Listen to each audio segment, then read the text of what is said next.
Hey everybody, welcome to Big Valley Living. Thanks for stopping by. I'm JJ. And I'm Michelle. Today we're taking part in a collaboration that's running from March 13th through March 31st.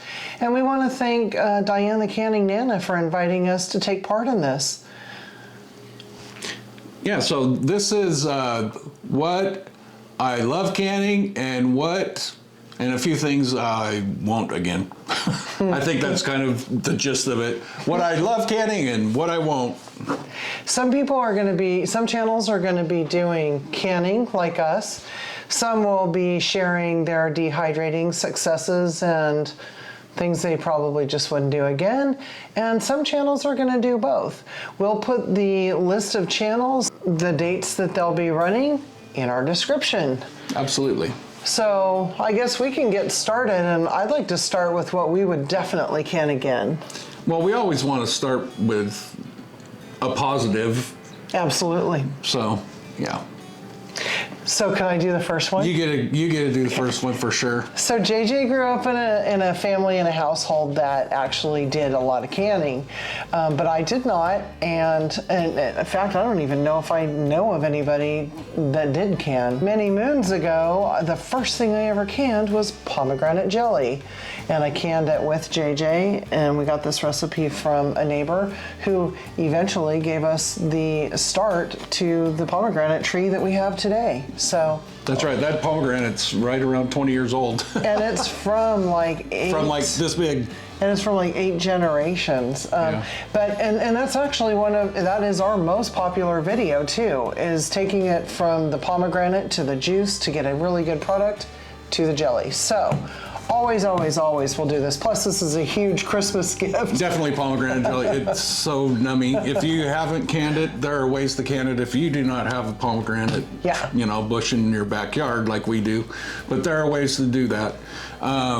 Number 2 would always be, we will always can this every year, this tomato sauce. We take and roast this off for like 24 to 36 hours. We're kind of torn between if we want to keep making a lot in quarts or just going down to pints, so we've kind of split it out. We do like 50 quarts and maybe 50 pints or somewhere around there. But always we will have tomato sauce. We will always can tomato sauce. I love it. It is so good. And if you've never canned your own, it tastes totally different. Don't think about it as the store. It's so much better. You know that organic stuff that you pay a gazillion dollars for? It doesn't even have anything on ours. No. It's just really good. And you get to know what all your ingredients are. And we put very few ingredients. And really our ingredients are tomatoes and like a quarter teaspoon of salt. Yeah, and saying that, I do need to mention that we always pressure can our tomato sauce. We do. This is one of the very few things, according to the USDA canning guidelines, that you get choices. that you could either water bath or pressure can. So definitely check that guideline before, if you decided to make either one. We check it all the time, even though we make it. But yeah, tomato sauce, oh, it's so good. Yeah, and we use it a couple times a week, easy. So then, let's see. So then the next thing that we would definitely, we do this about every other year. It's a salsa verde. So we use tomatillos. We got this recipe for the most part from Linda at Linda's Pantry. She roasts everything on her grill. It is roasted good. It is so good. It's awesome. And we actually, we cheated this year because we made, oh my goodness, we made a few cases of this. And so I didn't have enough green chilies. And we got a big can of mild green chilies that was commercially prepared, and we diced those up and used them along with some freshly roasted peppers. But this is definitely a winner, and we will be making this until we can't can anymore. The tomatillos were definitely roasted off and all of that and stuff. The onions. I had 3 grills clear full of all of the stuff that's in there. Oh, it was worth it. It was so good. The house smelled amazing. So as you can see, this changed a little bit. We didn't have any of our salsa. I think it's roja that they would call it, but it's red salsa to me. we've been canning it in pints, and we have a bunch of wide mouth pints. So we've been going here, but increasingly we're starting to just do it in half pints because we don't quite eat enough. You know, half pint will fit in a bowl really easy and can eat it up, and not a whole lot goes to waste. But these will always be canned pretty much every year, and it's super yummy. You can use it in tacos, on anything, nachos, all of that kind of stuff. It's super yummy too. I mean, it's good in scrambled eggs and everything. It's so good. Yeah, but sometimes when we open up a pint, we don't like to keep any open canned food, whether it's commercially prepared or home prepared, in the refrigerator from really much more than a week after it's been opened. And we don't necessarily snack that much. So unless we purposefully use it for something, we're thinking that half pints are definitely going to be a better fit for our lifestyle. Right. Green beans. But quarts are a little big. Now we're going back to pints. We're only going to do pints. And but always we're going to keep green beans on the shelf. And the nice thing, you know, if you're contemplating, you know, oh geez, you know, family downsize and all of that stuff, you know, if you go from a quart to a pint, you know, and you have a big for new group, canners. Well, you have a big group come over. Well, then you bring out 2 pints, or you bring out 3 pints, or whatever, and you're no worse for the wear, but you didn't have a whole big old thing that you have to open every day if it's just the 2 of us. So you have the versatility. So just keep that in mind. The next thing I will say, and this will give a shout out to Jenny Goff, because this is canned chicken taco meat. You can go to her channel and see that. This recipe is from Jenny Goff at Jenny's Scratch Made Kitchen. Yes, and this is so good. And this I almost would go to a quart, because I will eat like all of this. It is absolutely amazingly good. You can make nachos, tacos, anything you want. Throw it into your scrambled eggs in the morning for like a Tex-Mex anything feel. You want a Mexican type style chicken in. Bam. Yeah. Enchilada, anything. I would eat this out of the can cold. It is that good. It is. It's really good. It's really awesome. Okay. And one last thing. These are marinated spicy mushrooms. We happened to be at one of the stores nearby, and we picked up a whole. What is that? It was a 10-pound case of fresh button mushrooms. These little button mushrooms that are just perfect to can whole, and it was like $12. We had never canned mushrooms. It was like $12. It was amazingly cheap. Yeah. And so we brought them home, and then we figured out what we were going to do with them. But these things are the bomb diggity. We were going to can plain mushrooms because we were buying them at Costco, but I'm not willing to pay the amount of money they want for them anymore. And we eat them a lot. So I thought, well, let's just go ahead and get a case. We bring them home, and JJ's going through the home canning guide, and he said, ooh, marinated mushrooms. Well, I don't think I'd ever even bought any.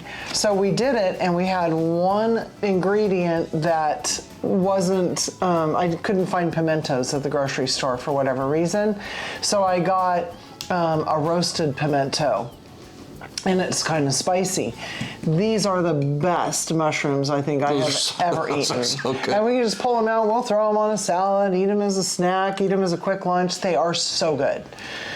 So now we've gone through all of the things that we say we'll absolutely do this all the time. Except for one thing that we don't have right now on the shelf. Carrots. Oh, carrots. Yeah, definitely carrots. First thing we ever canned in a pressure canner. One of the things that we must have on the shelf as often as possible. I don't think we've made a video of that, so when we get carrots and we're making carrots again, we'll put it on video for you so you can see that. But yeah, carrots.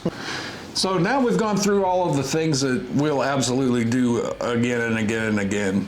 Now we'll go to what we'll call the jury is still out. We're not sure if we're gonna do this all the time. We're not sure that we ever wanna make them again, but we started out this year. Matter of fact, we did these January 14th. So it was a couple months ago that we canned these, and I haven't had any in a little while. So that's kind of why they're in the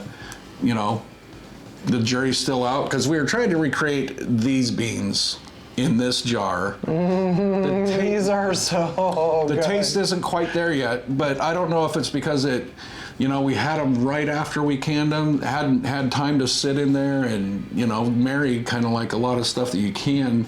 You know, it's kind of got to get in there and take on its taste. So the ranch beans, it's still out for us. We need to work on perfecting the flavors. Yeah, exactly. And if you have a recipe that could be safely canned and resembles that very closely, or is that follows the guidelines, please share it with us, because these are our favorite beans that we buy off the shelf. So whew, they're good. So now to the things we will not can again, ever. We thought, oh, this is a great idea. We could put well, they're herbs, the potatoes. Turkey broth with the herbs and everything into the jar, and man, we have instant stuff to make gravy, and we have the potatoes. We just make it into mashed potatoes. No. It doesn't go that way. It didn't happen that way. I don't know that it will ever happen that way. But if I swirl this around a whole lot, they'll just mash themselves in here and turn to mush. So the next thing that we will never can again, and I love it fresh, is French onion soup. Oh, that was a dismal fail. I don't know if it was just the recipe. I think we've come to the conclusion that neither of us is a fan of really anything onion canned, if it's specifically for And I'm not a onions. big fan of onions unless it's like into a salsa kind of thing. Yeah. Because or you know what, I will eat onion rings like all day if you let me. But French onion soup and things like that, that's just not me. Yeah, not so much. But that recipe, I think we got it from here. We might have, given it a little zing from another channel or something. But I'm not even going to bother. I'd rather just make it once or twice a year using some home canned beef broth and some fresh onions from the garden when we harvest those in the summer, and call it good. And the last, we just mentioned the onion broth. So we'll take onion broth and the French onion soup, we'll put them together and say we're not doing any onion Not canning onions. Okay. And then the last nastiness was cranberry mustard. And I don't know. I'm not a big cranberry fan, but I know a lot of people are. And we love grainy mustards. We probably have, at any given time, 7 to 9 different kinds of mustards in our house. Yeah, and maybe if it was, I don't know. I don't think he could make that taste good at all. Period. But he has an aunt who is like the biggest sweetheart in the whole world. And I was telling her, hey, I'm going to be making this cranberry mustard. And she goes, oh my goodness. And she did just like we did. Oh, that sounds really good. Yeah. And so when we sent her Christmas pomegranate jelly, I slipped in a few of these cranberry mustards, and I said, I need your honest opinion. It was when we were first canning anyway. And I said, I need your honest opinion. And so she calls me up and she says, honey, you know how much I love you. And I thought I was going to hear a bless her pea-picking heart from that one, but it was horrible. And I'm so thankful that she was honest, because I thought my tasters were going bad, because it didn't do anything for me. You didn't even try it. You took my word for it. It didn't sound good to me when we made it, so that's all there is to that. But we do want to thank you for coming by. It's really been fun to kind of take a look at our pantry. We've been doing that anyway to figure out, do we want to change sizes this year? What do we want to have on the shelf? What don't we need as much of? And so this was a really nice kind of final way to do our, pantry arrangements and stuff like that for the year.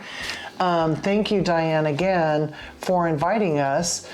Please go check out Diane's channel, The Canning Nana, as well as everybody else who's going to be listed in our description below. And if you have any questions about canning or anything, this community just has a ton of information. So even if you don't can yet and you're thinking about it, these are really fun to watch and get information from. Yeah, thanks for coming by and, spending time with us. We appreciate you. And we'll see you later, everybody. Don't forget to like, share, and subscribe to our channel, please. Liking is very important. It's underrated. And did you say see you later, everybody? I did. Be kind.